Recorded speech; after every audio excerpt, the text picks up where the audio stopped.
Because if I'd have been on the red team, I would have exhausted my reports on you. I mean, it wouldn't have done anything after the first one, but it sure would have made me feel better. Yeah, I all I just would have done is I would have sent you a message saying "get good." Oh my god. I would have messaged you important. I blew 11 reports on you, and for that, you should have given me doubloons to help soften the blow. No, sorry. No, Here, have 50 sorry. I doubloons. don't bribe people to. Here, have 50 doubloons for every one of the 10 reports that did nothing. You've wasted my time. Oh, that was funny. Yeah, I don't actually like spuriously reporting people though. Nah. Like it's like just a waste and Yeah, I don't do that anymore, and I honestly, and part of it is A, it's pointless. B, it's really, really pointlessly petty. On top of it being pointless, and third, you need them. If you want to look at it from this point of view, for the egregious players. I mean, those are the ones that are it's actually there for. So if you're salving your wounded ego, you're not doing the game any favors. There you go. Yeah, and like you'll rarely see me reporting someone in game, and it's almost always someone saying something egregious. So just I was kidding, Bert. I was kidding. I know. I was just saying. Just a heads up, guys. We're gonna move into our last replay of the game as B Cup or the stream as B Cupchenko raids with 2. Thank you, B Cup, for the raid. Good to see you. We are doing a Pommern game. This is Glacial. He subbed earlier. Thank you, Glacial. And we also have, we are having too much fun, Kerensky. We also have a Bismarck game that will be prioritized on next week Sunday, assuming that the patch doesn't drop. The patch is the auto updates came out for me this week. Right. So, So we might end up. Patch is coming Wednesday. We might end up losing it. Yeah, that's so much for the cycle where it happened on a a set thing. They're doing the way they used to be. We're back to this weird foolishness. Yeah, so much for that 165,000 damage Icarus game, I guess. Sorry, guys. I understand why they're doing it. They're trying to take advantage of people spending money at the holidays earlier than they have been. Yep. Because the last few years it's been dropping, around the 15th to the 20th, and they're trying to get in a couple of extra weeks. Well, or is it just that their cycle ended up where it is? I mean, it could be that, and I don't fault them for doing that. I mean, you are a business. I mean, you take advantage of when people will spend the money. I don't have a problem with them doing that. Because a lot of their events have been oddly timed, like Black Friday, for example. Like, their events were on, but then on Black Friday itself, their events were off, and it's like, huh? That was a bit strange, yeah.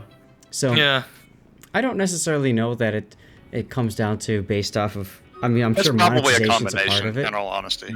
Yeah. But they also probably figured, by Black Friday, people are going to be spending all their money online already, and they're going to be running low. So, maybe they looked at it from that point of view. Viper's asking a question. He says, "How do you deal as a battleship with carriers?"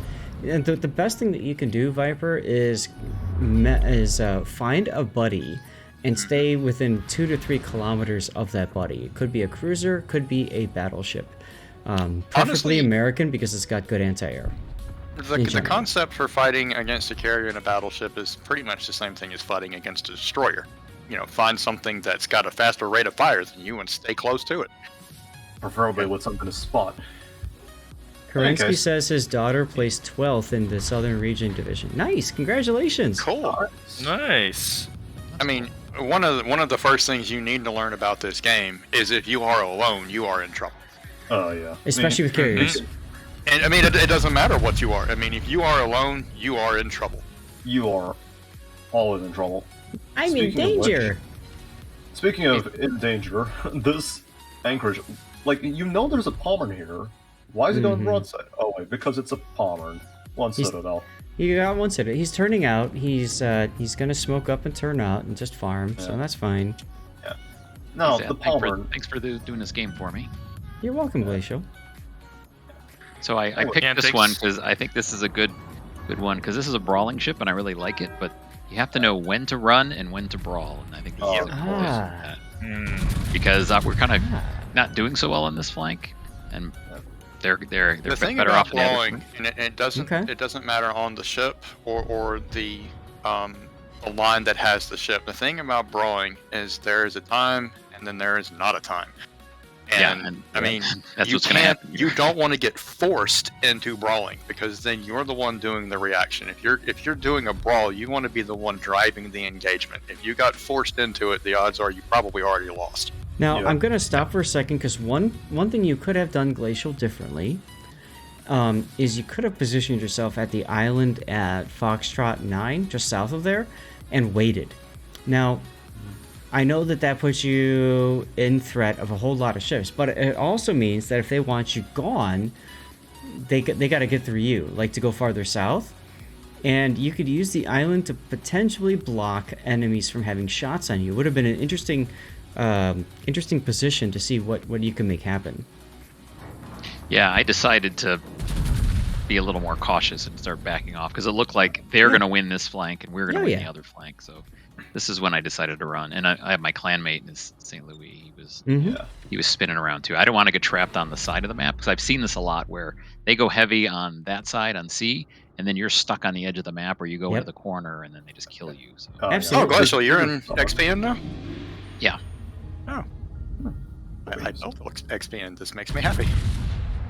Yeah, well, I've been in XPN since June. So. Dutch, unfortunately, we don't have time. We're not going to be able to get to your Bismarck replay. We're going to have to move over to Farm Simulator after this replay is done. I don't know if I'll be able to cover it next week Sunday because of the patch. So we'll have to see what happens. If we can't, Dutch, then I'll just, I'll cover one of your other replays after the next patch drops, okay? I think another thing that gets missed a lot with people that love to play the German brawlers is how easily and how glaringly brightly they burn.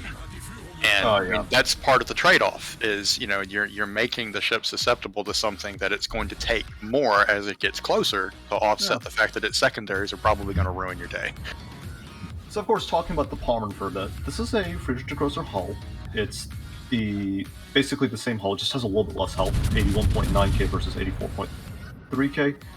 And instead of the Frigid Grosser's 406mm or 420mm guns, it gets 12 Bismarck 380mm guns. Yeah.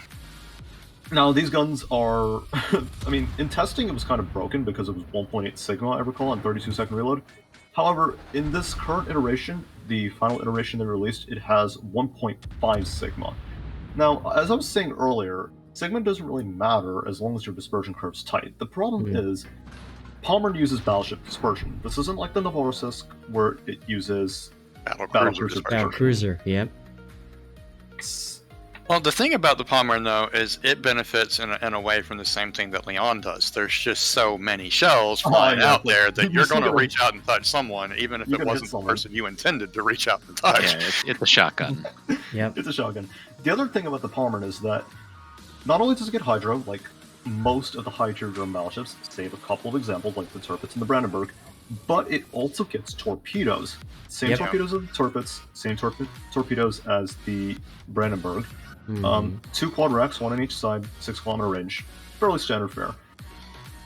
However, because it's on a battleship, a brawling battleship more specifically, you can utilize that basically as like your trump card in a sort of disadvantageous situation. It's like, oh, I'm going up against something bigger. Let me just drive by him and take out most of his health with a press of a button. That's kind of what torpedoes are. Look at the minimap. FDG versus Ruprecht at the one line. Oh! And he went down because the FDG had friends. And I mean, your whole freaking team is on the other end of the map, and they don't look like they're doing much of anything over there. No, they're not doing much. This there's like 1 or 2 ships, and there's like 8 of yours, and they don't even have the cap, and that is just disturbing. And that's why we're running. Yep. And poor Monsty is going to take lots of hits because he's kind of still detected. Is he the one in the St. Louis? Yeah. So he's... You know what's the funny part? The Loyang isn't even near your enemy. You're near your team, and they're all scared of a Kronstadt that's kiting. That's what's funny to me. It's like a lone Kronstadt running away is not something anyone should be afraid of. Well, but generally you don't chase a kiter, and so what should be happening out on the west side is the west flank should be curling into the A cap. With one ship. Never chase a single ship unless you absolutely have to. One ship going after the Kronstadt, and that would probably be the FDG. Yeah, so what normally happens on these games is they kill us, they just roll the other side of the map, and then we lose. Right. So, at this point, we're kind of fighting away, but I'm like, at some point, I'm going to have to turn around and do something about this, or we're just going to lose. I honestly would have HE loaded to be trying to deal with the ones that are more coming directly behind you. Oh yeah, definitely. I mean, you could just you can HE the Jean Bart, you can HE the Sunov. Because the Harlem, AP is great and everything, but if you don't kill him right off with a dev strike, he's understanding, hey, they're firing AP at me. Let me either maneuver like crazy or go hide. And now you've got AP loaded and nothing to use it on. I want to take you guys back to the point when I said you could have gone to that island at Foxtrot 9, or was it Delta 9? I can't remember. It was Foxtrot 9. Foxtrot 9. So had you gone there, I just want you to think about it. If you had slowed down, I mean, you'd probably die, right? But if you had slowed down the enemy's advance, look at how spread out the Sinop, Rune, and Jean Bart are. They've got the ability to take... Oh, Rune, shoot the Rune. You got the opportunity to take those kinds of open angle spots. And one of the things that I find, especially in like ranked battles, even clan battles, is sometimes just being that one jerk of a ship that refuses to die holds back an entire flank, which gives your team time to get their thumb out of their butts and actually, go someplace useful. So, you guys kiting away as much as you are, that's allowing the enemy team to just basically do whatever the heck they want, while your team is still sitting at A, just kind of sailing about like, well, what do we do now? Yeah, well, I expected by now they'd be halfway to B and pushing. They're still stuck. They're not. So this is about the time when I decide I'm going to have to do something. Look at you depending on team play. That's cute. Well, I mean, I do have one clanmate with me, and we're like, okay, this is not going to work. Yeah. Sure. And I only have 36k damage. It's like, so, I'm not doing hardly anything, so I need to... Your div mate, let's talk about the St. Louis for a second. As soon as you say you're going to go in, his decision shouldn't be to turn north like what you're doing, right? Like what he's doing. His decision should be to turn south and come around behind you and work his way to the far 10 line and then work up the 10 line. Because he's in a flanking ship. He's in a Scooty boy that gets him the chance to get on the sides, and he can show up in places where the enemy doesn't want him. While the Sinop is looking at you, he can be over here in the 10 line shooting for free. Yeah. And what can the Sinop do? Because he's got a Pommern right in front of his face. Yes, exactly. And it's just freeform damage. Versus what he's doing right now, which is opening up on guns because he's frustrated. Hey, we've all been there. But now there's at least 2 ships. Yes, exactly. There's at least 2 ships that are going to start targeting him. So it's a good chance to just talk or comment on division play tactics, because you hope your team's going to do something. It may or may not, but at least with divisions, you can kind of control that a little bit more, right? Yeah. Yeah, the biggest part about divisions is not just the fact that you guys are probably in communication with each other, so your information flow is better than what your team is getting. It's that you can use that communication to set up things that are going to be very, very poorly received by the Reds. They're going to be... They're like, oh, we're just going to... It's like, oh, we have a Pommern in our face. That's easy enough to deal with. Oh, where'd the St. Louis come from? This is perfect. The Jean Bart decided to go into that little gap there, which is smart for him. It's a safe position. But the problem is you turned around. With you turning around, you have access to his back or his broadside if he reverses too much. The Sinop realized you turned around, and he just said, oh, hell no, and he just bowed into you. You've got the Rune to deal with, but what you've done is you've managed to isolate the Jean Bart, so it's only 3 ships that could shoot you right now, or 2 ships instead of 3. Yeah, and that's the key thing here. I'm going to really try to strategically use these islands to minimize the number of ships, because if you just charge into like 6 ships, you're going to die. So you have to really pick your battles, isolate, one on one or 1 on 2, so that you can actually do some good damage here. The Lo Yang just killed your Nagato. Just let that sink in for a second. Yeah. Oh, there's a Rune. Yeah, and so the Rune comes up. Now, what's puzzled me is that this Rune has shown you his side this entire game. To his credit, he is dodging fairly well, but I think that's the other thing that Pommern guns, and in general, any battleship that has... Colorado. Shoot the Colorado. He's gonna go for the. I went for the Jean Bart. I saw the Colorado, but I figured you can't pass up the Jean Bart. Yeah, but but if you can take the ship out, take the ship out. Colorado you can take out. Jean Bart you won't. Because Jean Bart's got more health. And they're your front guns you should have shot at the Colorado. Yeah. And Mythic, hey, thank you for the raid, dude. Good to see you. I actually agree with what Zad said. Shooting at the Colorado would have again. It's just. Well, you're removing 16-inch guns from the map. It's not just that. You're also removing a potential source of incoming damage. Yep. Well, I mean, it's the lower health. It's got the bigger guns. So I mean, that's guns kind Colorado? of a no-brainer. Nope. Oh, look, you got Luyens. Nice. All right, the rune is your least of concerns. You just put your secondaries on him and laugh. Yep. He's just gonna melt. I kind of feel bad. It's the thing about Pommern in close range. You've got great secondaries, you've got torpedoes, you've got multiple 3-gun turrets. You can engage many targets at the same time. Yep. And you can just wreak absolute havoc. I mean, I've had Anchorage. Forget the Colorado for a sec. Anchorage, 5K again. You could have got him with your rear turrets right there. But you were so focused just to keep the Synop from pushing up.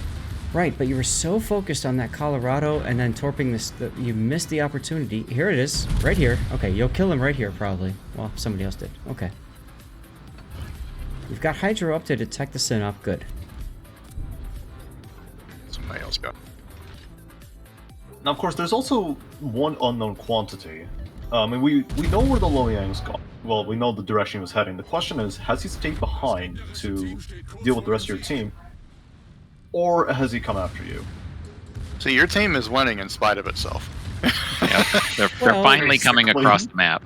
Because now that I pushed, they had to turn around. And they got double the HP. So yeah, you've got they've got a few hundred and some point lead, but you've got double the HP, which means that points lead's not nearly as important.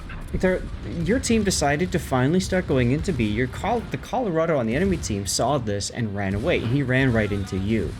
So I mean, it worked out okay. I'd still focus on the Synop and forget about the rune. Just secondary and we'd be fine.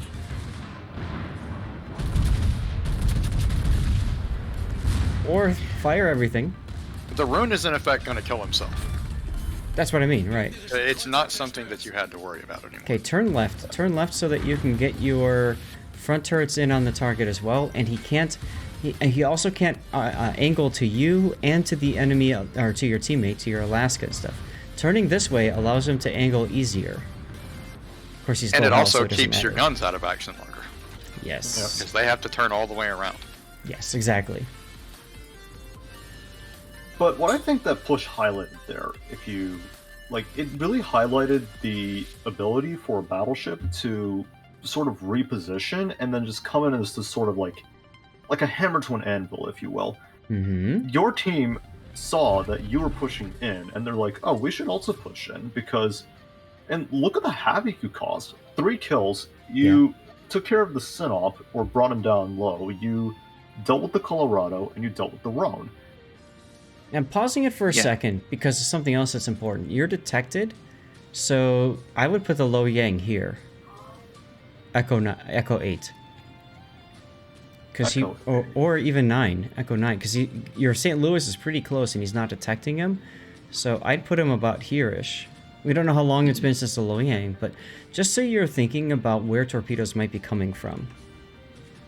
Yep, that's why I'm turning back around. Yeah, often the fact that you're detected can tell you wherever what it is at. So that's where I think I'm going to come off detection. Look at your ships. Yeah, I'm coming off detection, I think, a little bit, and I realize, okay, he's got to be, behind over that big in that area because as I pass an island and he goes back. Oh yeah. So what's even better about that situation is the fact that the Lo Yang has actually been spotted, so you know more or less where he's headed and where he might be detected from. Yep. Whereas if he'd been undetected this entire time, you'd still be on your toes. But this is where you could. This is where you could communicate with your team though and say, hey, I think the Lo Yang's over here, so that like some of your ships that might be more afraid to push, like for whatever reason the Alaska, would push instead. Also, use your Hydro. You might also use it on cooldown. You got 2 minutes left in the game max. Yeah, don't wait too long before I use it, because I know there's a DD over there. Kill the you pig. know that most of the remaining HP is the DD too. Yeah, see, I come off detection, so then I know he's kind of behind those islands. Then it pops back up. Gotcha. I'd estimate that he actually probably went behind that island at Foxtrot 8. Yep. Or, no, not Foxtrot 9. 8. Golf Foxtrot 9. Golf 9, sorry. Thank Yeah, you. he's right here. Yeah. Yeah, so I put the Hydra up. The other great thing about the Figures over Pommern is there. that it has a 6-kilometer hydro, so if Yep. a destroyer tries to smoke up, it's basically like, oh, it's 6 kilometers from me. Push button. Spotted. Freeform. Yep. And that's the mistake a lot of destroyer players I have seen make. They're like, I can push in. They're thinking, oh, I can push into this battleship and torpedo him. And then they run back into a German battleship. The thing is, with the high tier German battleships, the tier 9s and 10s, they have that 6-kilometer hydro. The same as on, that Ronin, the Hindenburg, and the Hipper. Yep. So Right. they make that mistake, and all of a sudden, their 5.4-kilometer detection range on, like, say, Kagero and Osashio is completely negated because just a push of a button. That was And another then- thing. You didn't have like all those, like circles enabled, and you had to go in and do that. You need to have those things enabled for the things that you know you're going to use. Well, Like, so like he's your looking hydro based range, off of so you can look at it. he's looking based off my view there, Crimson, and I Yeah, didn't I have all it. that on mine. Yeah.